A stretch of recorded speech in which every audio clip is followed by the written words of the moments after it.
So we are back. I'm introducing Mr. Khurram Shroff. He is the chairman IBC Group based out of Dubai. He is involved in Bitcoin blockchain since 2009. That was the early days. He went to lead as chairman IBC Group in 2014. A substantial global real estate tech investment holding companies. He's got stakes. He is leading the IBC Group, which is an investment company in UAE since 2014. They are investors in emerging technologies on real estate. So they also manage multi-signature wallets and with considerable Bitcoin and other digital assets. And I read about a lot about Khurram. Go ahead. You'll be talking about crypto, DeFi, NFTs, emerging market trends, and investment opportunities. Go ahead. Great. Well, Over to you. thank you, Mr. Rajan. Appreciate it. You're good. And thank you to all the Welcome. viewers looking at it. It's a very exciting time for blockchain, crypto, and especially DeFi. As before this conversation, my friend mentioned about NFTs. One of the things I would like to start with is market trends. Just a month ago, Ethereum deposit threshold, uh, the entire crypto community was thinking it's not going to be achieved. And the threshold was we were moving from a proof of work blockchain to a proof of stake blockchain, which is more energy efficient and is more scalable and basically provides the infrastructure for the future of DeFi and dApps and even NFTs because of the scalability and the efficiency nature of the Ethereum 2.0. But being a big Bitcoin maximalist, um, a lot of people really didn't believe in Ethereum and really only concentrated on Bitcoin. And one of the things that we did was we invested around $15 million of our own money into the Ethereum deposit contract when no one believed in Ethereum's 2.0. And I'm happy to report that effectively right now, with our efforts and all our friends all around the world, we now have $1.2 billion deposited in the Ethereum 2.0 deposit contract. And we are putting together another $500 million, and we'll deposit in that also in the Ethereum 2.0 deposit contract. And we plan to become one of the largest stakers and sort of are investing in it basically the infrastructure. It's like we're investing in the infrastructure of the internet back in like the 80s and 90s. We're very excited because we've developed a ability to get minimize slashing, and we want to be the largest staking pool in the world. We are already existing miners and substantial Bitcoin holders, and we're working with now major financial institution and assisting major financial institution, um, including I messaged Elon Musk yesterday saying that Bitcoin can do big transactions, and if he needs some Bitcoin to call me, we'll give him a discount. So, so a lot of institutions are getting involved. Our friends at MicroStrategy, One River Oak, One River Management, Grayscale, ourselves, guys in Switzerland, guys across the world. And it seems like a lot of people are coming out of the woodwork and moving forward very heavily into this space. One of the interesting experiences we had was when I tried to convince all these billionaires or whales in the Bitcoin world last month to achieve the threshold of the Ethereum deposit contract. One of the things that they were saying is their belief in DeFi was non-existent because their belief in Ethereum wasn't there, because they were all Bitcoin maximalists. So one of the things I explained to them is like, hey, I'm probably as big of a Bitcoin maximalist than anybody else, and but I believe Bitcoin is like the typewriter. You know, And Ethereum 1.0 or Ethereum, regular Ethereum is like a automatic typewriter, and Ethereum 2.0 is like a computer. So we'll be able to do so much more than just purely Bitcoin. And I explained to them on a financial perspective that, the entire world's financial uh, um, transactions, only 0.05% of those transactions happen on the Bitcoin network and Bitcoin chain. And Bitcoin charges, Bitcoin uses 1% to 2% of the world's electricity. So imagine we start running 5% or 2% of the world's financial transactions on Bitcoin. That means the Bitcoin chain is going to use 15 to 20% of the world's electricity. It's not scalable, it's not achievable, and it's stupid on what is happening in terms of energy usage. Having said that, it is conceptually very important and a godfather or grandfather of the industry, and we are still big believers in it. So one reason was that, if the proof of stake, will it go live? Vitalik put in $1.7 million. At that time, only $38 million was deposited. We needed to achieve $500 million or about $400 million in less than 15 days for this deposit threshold to be reached. So I made a few other phone calls, and it was very interesting to hear these guys' thoughts. And one of the other thoughts was, I'm not going to take any names because everyone in the crypto industry knows who I'm talking about.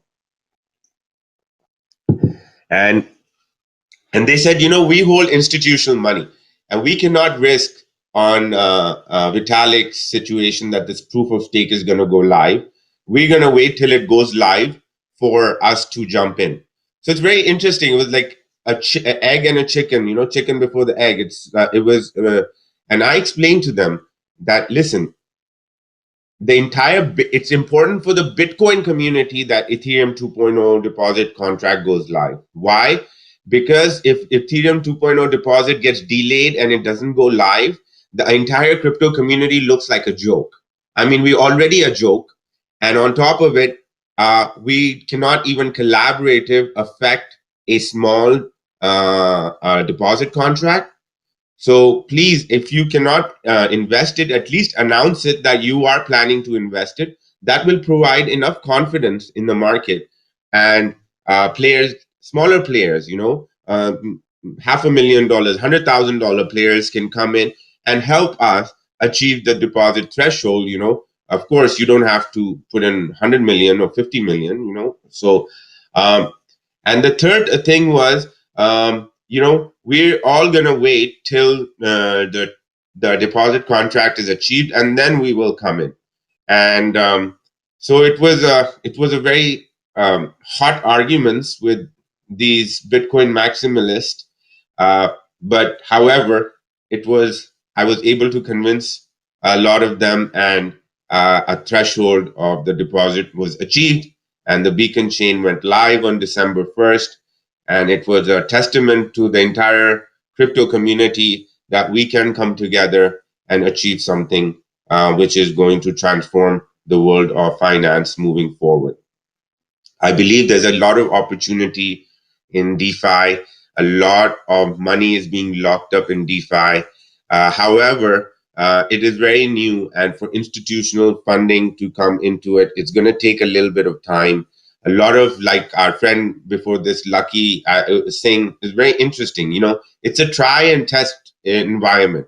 So everyone in the world should try and test with as little as $50, $100, and something, and test this out and learn, because knowledge is power, information is power. And that's how we have accomplished to become one of the largest Bitcoin holders in this region. And we believe in the power of blockchain, and we believe that it's just starting. There's so many. Now I'm going to talk about the investment opportunity and what are market trends. So a lot of institutional funding is now geared towards crypto, And one of the reasons is purely because of the amount of US dollar being printed this year. You're talking about 25 to 30% of the entire crypto, of the entire money supply of the US dollar being printed this year. So that's a lot of money that was printed this year.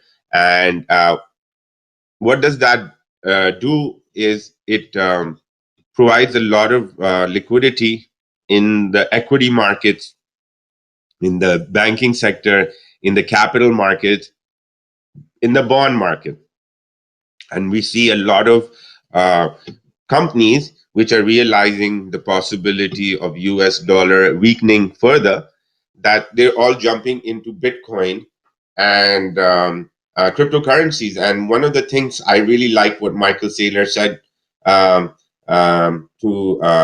one of the other guys was that, invest at least 5% of your cash reserves in Bitcoin. You'll be doing the biggest favor to your shareholders. So, so it's now become, it's basically the cat's out of the bag. And even bankers, it's so interesting because before, just a few years ago, if I would talk to any banker and even try to download a wallet on their phone, they would literally kick me out of the bank and was like, we don't want to do this and don't touch our phones. And while I'm trying to give them Bitcoin or Ethereum, and they don't even want to open a wallet because they think it's something illegal. So it is so interesting to see the scare factor from regular financial institutions against crypto, and they don't want to even do anything with it or don't even want to test it out. I mean, you're talking about billionaires not wanting to invest even $20 or $50 to test it out.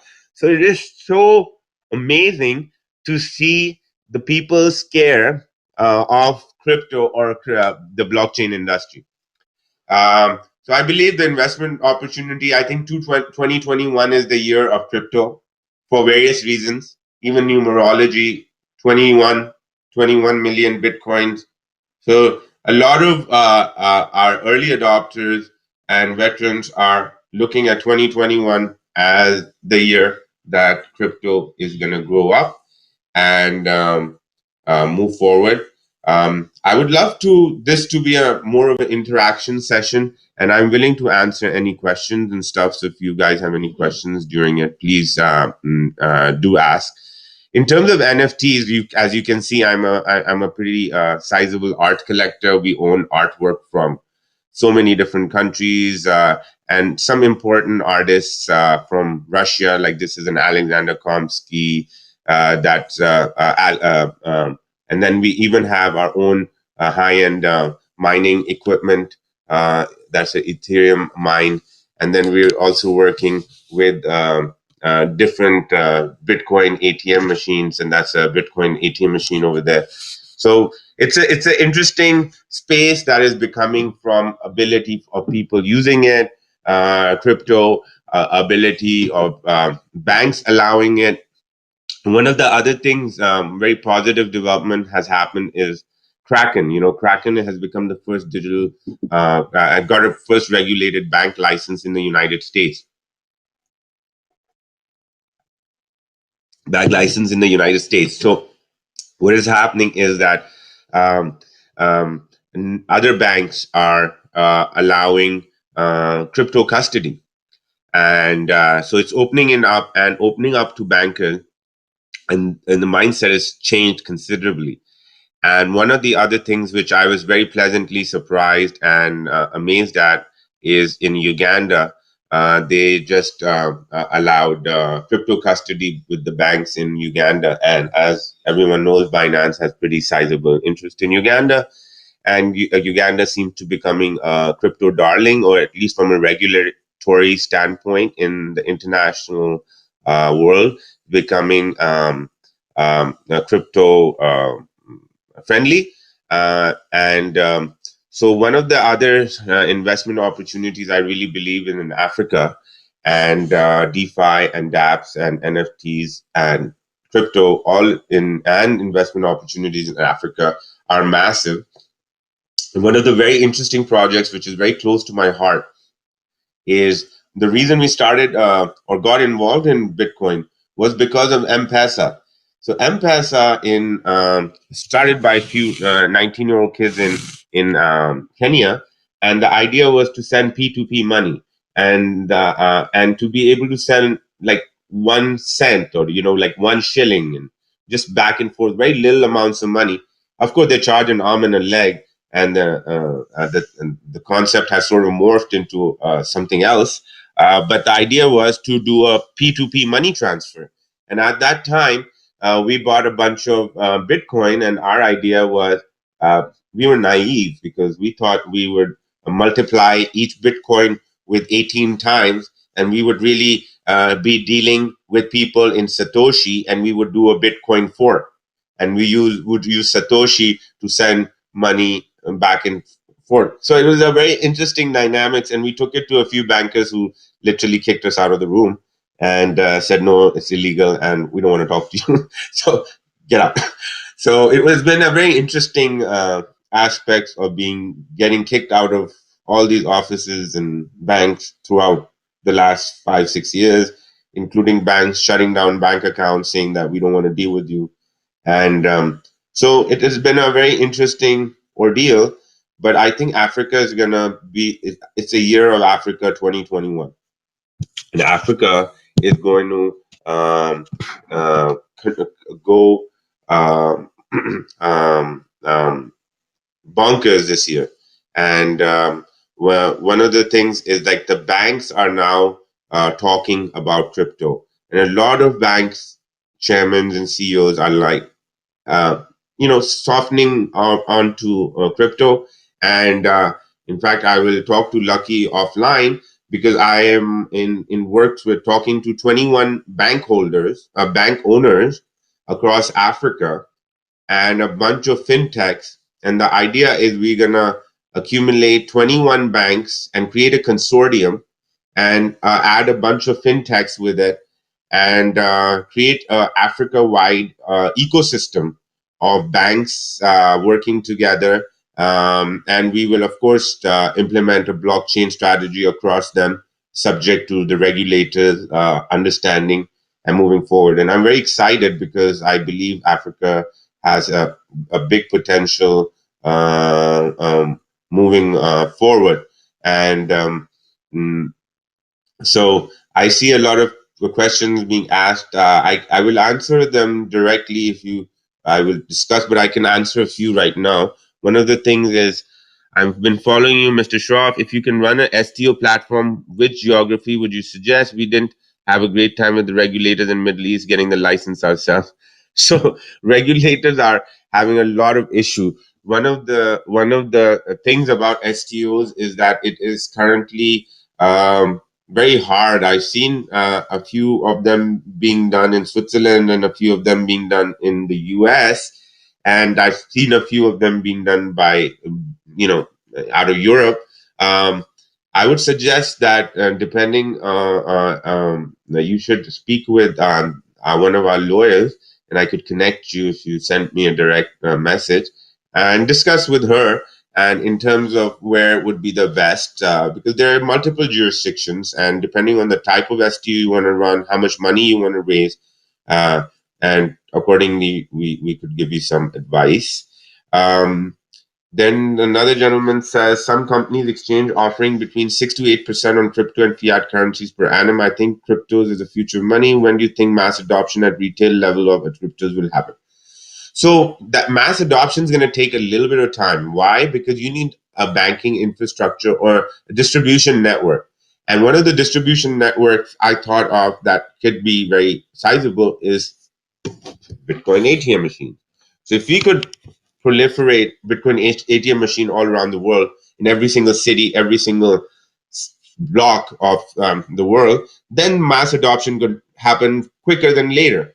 So one of the things to mass adoption to happen, we need to basically provide a distribution network. The other thing is, or get a lot of these banks involved. So one of the reasons for hint about getting all these banks involved in Africa is to create a distribution network. So crypto's mass adoption can happen. And the only way, one of the only ways, is to get these banks involved. Once the banks involved, then their customers will become adopted and stuff like that. So it's a chicken and an egg. Mass adoption will not happen until we basically convince the gatekeepers. The gatekeepers are the financial ecosystem of the current world. They don't like crypto, but they're changing for towards it. We have people within my family who own banks, and I have very good uncles who are chairman of multi-billion-dollar banks, and they're also warming up to crypto. So I'm excited because never in history has this such a big transformation happening. Not only that, one of the other biggest thing is happening is the transfer of wealth that is happening from one generation to another. Over this year, 2021, and over the next few years, the amount of wealth that is being generated, transferred from one generation to another is unprecedented. It is the most amount of money in history. I forget how much wealth is being transferred from the older generation to the younger generation over this next few years. What that is doing, the newer generation is more acceptable towards crypto. If you ask, I have a 10-year-old kid, and if you ask them about blockchain, they understand blockchain, they understand Bitcoin, and they're not really scared of it. And they understand, they sent money, 10-year-old sending money and receiving money on crypto. So it's something that can be done, and kids can learn it, and kids can probably learn it easier. It was probably easier explaining to my 10-year-old kid than a bank chairman who doesn't even want to open up a wallet. So it's a different dynamic on what is happening. Um, so I'm very excited moving forward on the crypto industry. I'm very excited with Ethereum 2.0. I'm very excited with Uniswap and all these different exchanges, decentralized exchanges coming up. I'm very excited with NFTs, and we are investing in every sector. And we believe, I want to play a community role, and I think every crypto person in this world should become an ambassador for crypto and explain to people. And that's the way we will get our mass adoption going, is that every one of you and every one of us and every one of us in our teams and every one of us in our families, we need to put our best foot forward. Don't people people don't do what we say, people will do what we do. So if we basically explain to um, um, uh, a quotable wallet address will help a lot in crypto. Yeah, so quotable wallet address will help a lot in adoption in Africa. 100% agreed, my friend Adam. I really believe so. And one of the other interesting thing is, even in the Ethereum deposit contract, we didn't really put our names there, and we were not sure and stuff. But now everyone is putting their names. So if you go on a deposit contract, you'll see Kraken, Kraken, Kraken. You'll see Bitcoin Swiss, and then you'll see us, which are no names. So it is very interesting to see this quotable wallets, and I agree with you, Adam. It could have a big situation where, with a serial number, mobile number, name, basically identity connected with the wallet, and that was the idea with the M-Pesa or our Bitcoin original thing with my dear friend who has since passed away. So I believe the future is now, and the future is amazing, and we are all together in this. And I'm here to help each and every one of you. And I'm here to educate the industry. I'm here to empower the industry. I'm here to fund the industry, and I'm here to assist in any way possible. And I thank you so much for giving me an opportunity to explain to you what was achieved with the crypto community coming together. Mr. Rajan, thank you for the opportunity, and thank you, gentlemen and ladies, for listening to me. Thank you. Thank you. It was great having you, and it was a great insight about, especially on Africa. The attendees from Africa are very inspired looking at your talks. So the next Great. section, you'll be taking NFT, right? So I will Sure, I I will can hear. close this. I will come back again on the NFT, right? Sure. Yeah. I will close this. I will come back again.